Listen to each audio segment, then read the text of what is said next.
오늘은 다소 민감하지만 매우 현실적인 주제, 바로 여성 불륜 비율이 가장 높은 세 가지 직업에 대해 이야기해 보겠습니다. 어떤 사람들은 이것이 직업에 대한 낙인이라고 생각할 수도 있지만 그렇지 않습니다. 실제 상황을 예로 들어보겠습니다. 태국 방콕 수완나품 공항 VIP 라운지에서 린 웨이라는 심리학자가 암호화 소프트웨어를 사용하여 메시지에 답장하고 있었습니다. 그의 결혼 반지는 분명히 반짝였지만 그의 휴대폰 화면에는 한 기업 임원이 늦은 방보낸 감정 고백이 떠올랐습니다. 이번 주에만 3번째로 근무 시간 외에 이런 메시지를 받았습니다. 아마 모르셨겠지만 2025년 최신 연구 자료에 따르면 심리학자는 여성 불륜 비율이 가장 높은 직업이 되었습니다. 한 업계에서는 그 비율이 거의 27%에 달합니다. 이는 아마도 4명 중 1명이 이러한 상황을 겪고 있다는 것을 의미합니다. 이 수치는 놀랍게 들리지만 그 이면에는 전문적인 특성과 인간의 약점 사이의 줄다리기가 숨어 있습니다. 먼저 심리상담사라는 직업에 대해 이야기해 보겠습니다. 한국 긴자의 한 심리상담 클리닉에서 선임 상담사인 야마구치 미타카는 동료 상담사의 40% 이상이 내담자에게 정서적으로 의존하게 되었다고 인정하는 것을 발견했습니다. 이러한 상황은 업계에서 공감 밴드시로 알려져 있습니다. 이는 매일 다른 사람에게서 너무 많은 감정적 이야기를 듣고 나면 자신의 감정 은행 계좌가 오랫동안 초과 인출된 상태를 의미합니다. 프로이트는 사람의 과도한 감정적 자극에 오랫동안 압도당하면 잠재의식이 외부적인 감정적 보상을 통해 보상을 추구하고 심리적 균형을 유지한다고 말했습니다. 부산에서 익명의 사례가 있습니다. 실형단 내담자의 결혼 생활에 지나치게 헌신해온 상담사가 결국 그녀와 관계를 맺게 되었습니다. 이는 단순히 도덕적인 문제가 아니라 직업적, 개인적 경계가 모호해지는 문제입니다. 사회학자 리메이지는 듣는 사람이 직장에서 가면을 쓰고 감정적 이야기의 공동 구성자가 될 때 자신의 사생활에 개입할 수 있다고 말했습니다. 더욱 우려스러운 것은 이러한 유형의 불륜이 종종 감정적 구원으로 위장되고 수많은 심리학 용어로 포장되어 진실과 거짓을 구분하기 어렵게 만든다는 점입니다. 그렇다면 이를 피할 방법은 있을까요? 한국의 한 상담기관은 상담사들에게 매달 4시간씩 이러한 훈련을 시키도록 했습니다. 바로 감정 분리 훈련입니다. 그 결과 감정적 보상에 대한 요구가 30% 이상 감소했습니다. 직업적 위험은 극복할 수 없는 것이 아닌 것 같습니다. 두 번째 직업인 의료 미용 컨설턴트에 대해 이야기해 보겠습니다.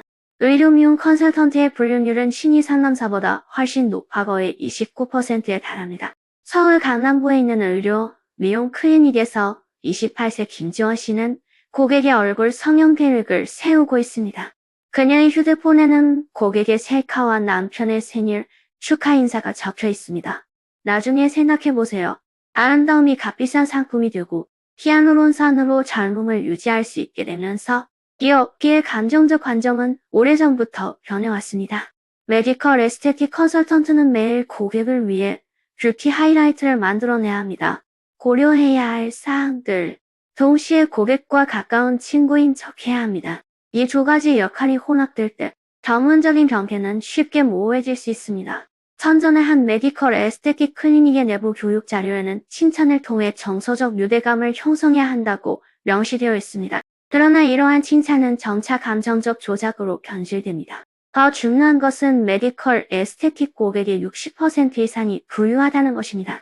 재정적 자원의 심각한 불균형은 불평등한 관계를 쉽게 조성합니다. 베이징의 한 데이팅 업체는 메디컬 에스테틱 시술을 받은 여성의 38%가 수술 후 1년 이내에 부부 문제를 경험했다는 사실을 추적하여 발견했습니다.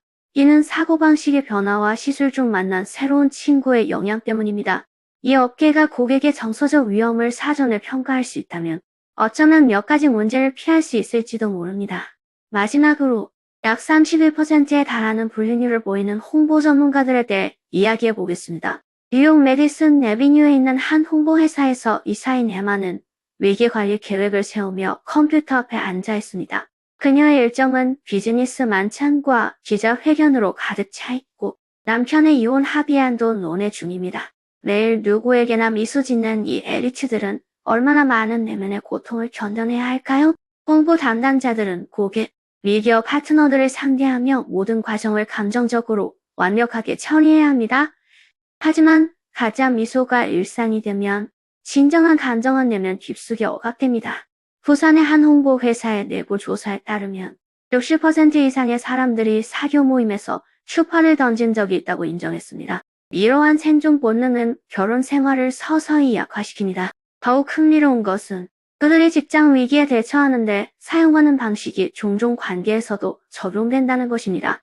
부부 사이에 문제가 생기며 그들은 문제를 은폐하고 주의를 돌리고 잘못된 인상을 심어주어 문제를 더욱 악화시킵니다.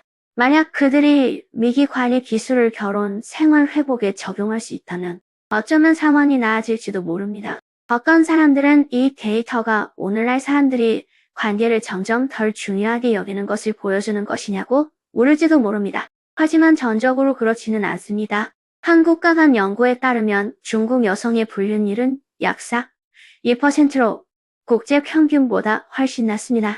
이는 기존 관념과 새로운 관념의 충돌, 그리고 이리 결혼 생활에 미치는 영향 때문입니다. 한 결혼 및 관계 연구기관은 피혼자들에게 직장인과 가족 구성원의 역할을 동시에 맡게 하는 실험을 진행했습니다. 그 결과 관계에 대한 충성도가 20% 이상 감소했습니다. 우리가 진정으로 고려해야 할 것은 일과 관계의 균형을 찾는 방법입니다. 심리학자는 감정을 조절하는 법을 배워야 합니다. 의료 미용 컨설턴트는 직업적 성실성을 유지해야 합니다. 홍보 전문가는 일과 사생활을 구분해야 합니다. 결국 성공적인 삶은 깨진 관계에서 얻어지는 것이 아닙니다. 오늘의 나눔이 여러분에게 영감을 주기를 바랍니다. 다음에 또 뵙겠습니다.